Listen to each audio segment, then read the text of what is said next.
Hey everyone, Janelle here for another Mindset Monday, and today I'm going to be talking about the big P.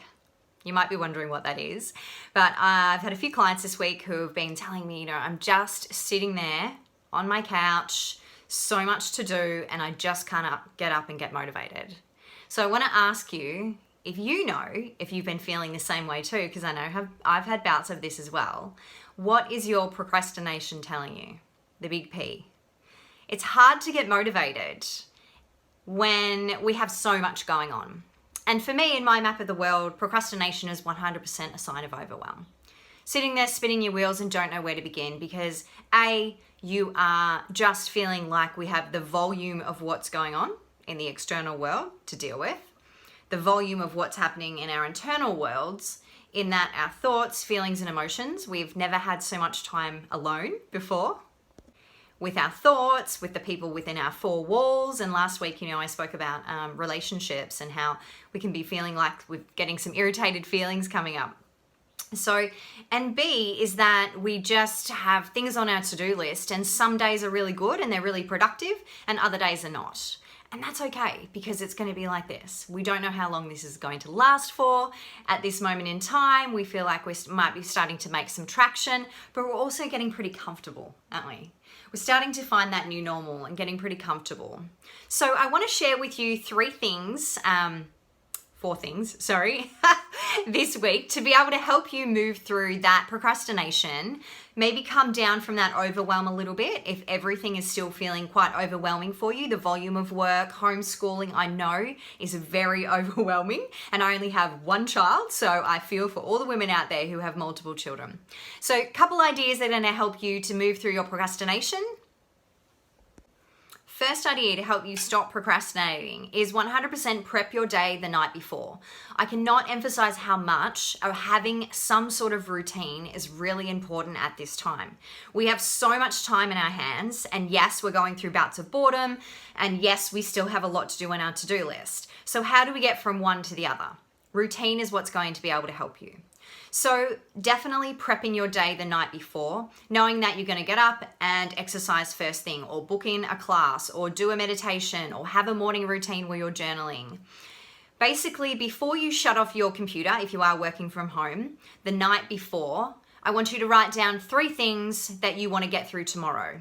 Now, this isn't a brain dump of every single thing you have to do. This is 3 things that when you sit down at your computer, when you get that pocket of time the next day, that you are going to do and focus on first.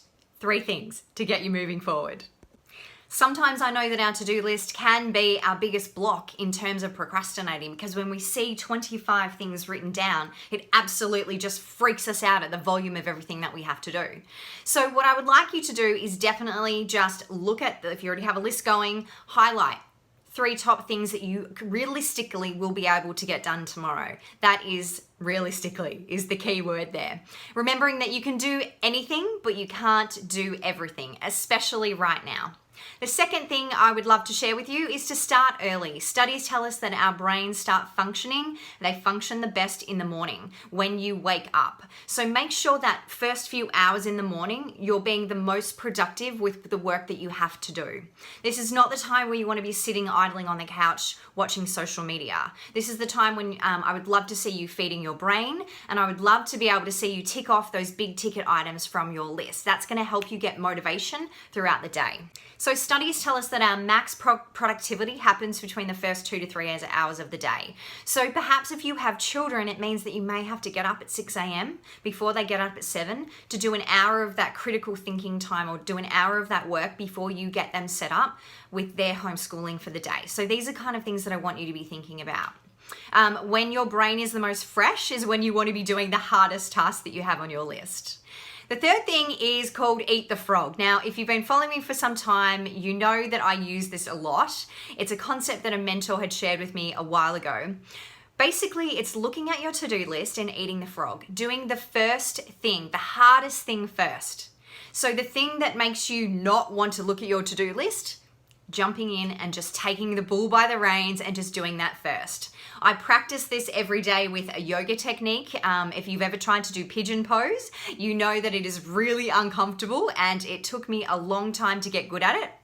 And the only way I can credit getting good at that pose is 100% by eating the frog. So I made sure that every day in my yoga flow that I did that pose and I held it for at least a minute. And then I moved it to 2 minutes and then 3 minutes, and it progressed that way until now I can do that pose really well, because I was able to every single day show up and do the one thing that freaked me out the most, that was the hardest thing to do, and I tick that off and then everything else flows. So once you're doing the hardest thing first, mentally your mindset goes, oh, well, if I've achieved that, then wow, I can just do anything. And what's the next thing on the list? And what's the next thing on the list? And what's the next thing on the list? So this concept 100% is going to push you forward into action, and it's going to help you create a daily habit of doing the hardest thing first. The fourth thing and final thing I want to share with you is that if you're in a place where you can't really work out what's overwhelming you, that you're just literally sitting there spinning your wheels day after day, we can use a process called chunking down to help you when everything just feels overwhelming.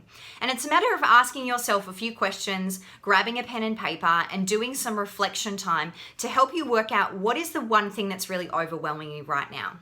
And once you know what that thing is that is really overwhelming you right now, it could be emotion, it could be a person, it could be a specific thing within your work, then it helps you to get clear on what it is that's overwhelming you so that you can try and work through that block.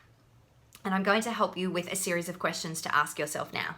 So in NLP, the modality of coaching that I specialize in, it's a process called chunking down. And it's basically like when the world is feeling really overwhelming, we have so much going on around us and our head is just like spinning from one thing to another thing to another thing. It's about using a series of questions, because language is extremely important, to be able to move our thought process down to get into the specifics, to find the detail, so that we can create an action plan to move forward. So the first question to ask yourself, and you may want to grab a pen and paper, you can always come back to this video on my IGTV, is what specifically is causing me to feel this overwhelm? Why am I feeling this way? The second question then is, what specifically am I overwhelmed about? And that is listing all of the things that you're overwhelmed about. And then the next question is, okay, well, taking that first item, what's preventing me from starting with X? So if it's a report due for work, what's preventing me from starting from that? And then you write out all the reasons why you feel like it's a block, the reasons why you're feeling these emotions, and kind of in this reflection time, get clear on that one specific item that's blocking you. And then the last question is, can I create a detailed schedule or list to help me move forward with this one item? So it's about taking everything that we're overwhelmed about and chunking it down into pieces, getting really clear on that specific one thing, and then what's the next 3 action steps I can take to move myself forward on this one thing. So just to recap, the 4 things that I covered today, the first one was an idea to help you stop procrastinating is start yesterday. The second thing is start early. And the third thing is eat the frog. The fourth thing is trying to chunk yourself down from the overwhelm, get into the specifics of what's causing this overwhelm so that you can create a small action plan to move you forward just for that day, okay? So often when we're feeling anxious and overwhelmed and we're not doing anything, the negative chatter and that feeling of, oh, I'm so behind the 8 ball can keep coming up if we're thinking too far ahead.